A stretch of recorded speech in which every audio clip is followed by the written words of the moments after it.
Talk to you about the Meckel's diverticulum. Suppose this is the gut tube. So here we have the foregut, here we have the midgut, and here we have the hindgut developing. So from the midgut, we know that it is the site where the jejunum and the ileum will be developing. Since they are absorptive in function and our body is just developing during the embryonic period, we have an extra embryonic membrane which we commonly know as the yolk sac to help us in the absorptive function. Okay, the main function of the yolk sac is to help in the nutritive absorption and its associated functioning. Okay, that is a main function of the yolk sac. Now when we look here at the initial embryonic life, there was a communication between the yolk sac that is located here and the midgut, the apex of the coil of the U-shaped midgut. This apex will be communicating with the yolk sac, right? So it will be in the form of a small diverticula, or we can say a small attachment. Okay, this passage is a duct which we call as the,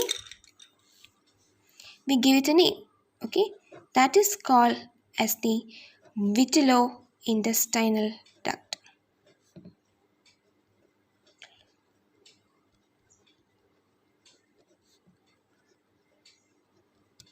Okay, that is our Vitillo intestinal duct. Here we have the mesentery attached to the intestine. Okay, and next here we also have the cecal end. Now if we look at this part, we can see that the midgut has got a cranial end as well as a caudal end. So the cranial end will be developing to form the jejunum and the upper part of the ileum. So suppose this is the caudal end, so it will be forming the jejunum and upper part of the ileum.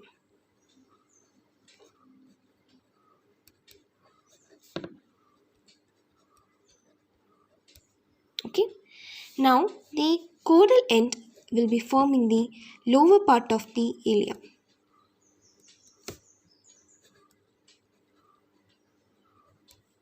Okay, it will be forming the lower part of the ileum, and this will be the cecal end.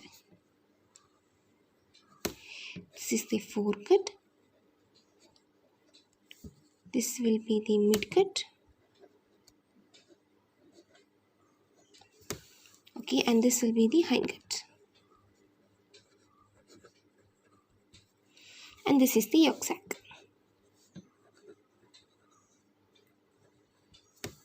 Okay, so this is the initial vitello-intestinal duct.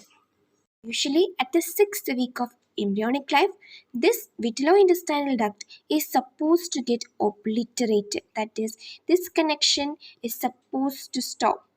But when this obliteration does not happen, it will lead to the formation of Meckel's diverticulum. Let's look at what is the Meckel's diverticulum. So here we have the ileum, and from the ileum, the persistence of the vitello-intestinal duct will be seen as the Meckel's diverticulum. Okay, this is the anterior abdominal wall and this is the umbilicus region.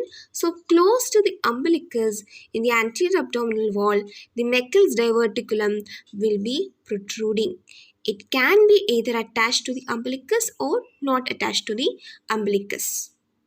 Now let us take a look at what are the features of the Meckel's diverticulum. The Meckel's diverticulum's features can be easily memorized by the rule of 2, by the number 2. Okay, almost every feature associated with is associated with the number 2. Now looking at the features of the Meckel's diverticulum, we said that it can be memorized by the means of the rule of 2. because almost all the important features is associated with the number 2. So what is the first feature? It is seen in 2% of the population. If we take the population count, within that almost 2% of the people will be having the Meckel's diverticulum. Next, its total length will be about 2 inches long. Okay, we saw here this attachment over here. Yeah, this is the Meckel's diverticulum. So the Meckel's diverticulum's total length will be about 2 inches long. It is located 2 feet proximal to the ileocecal junction. When we look at the ileocecal junction, it will be located almost 2 feet, just 2 feet, that is approximately 60 centimeters proximal to the ileocecal junction. It is 2 times more common in men than in women. It has got 2 types of tissues. Okay, it's not just a single type of tissue, it has got 2 different types of tissue, and they are, first is the gastric mucosa, another one is the pancreatic tissue. So the first type of tissue is located will be the gastric mucosa, another one will be the pancreatic tissue. It is attached to the anti-mesenteric border of the intestine.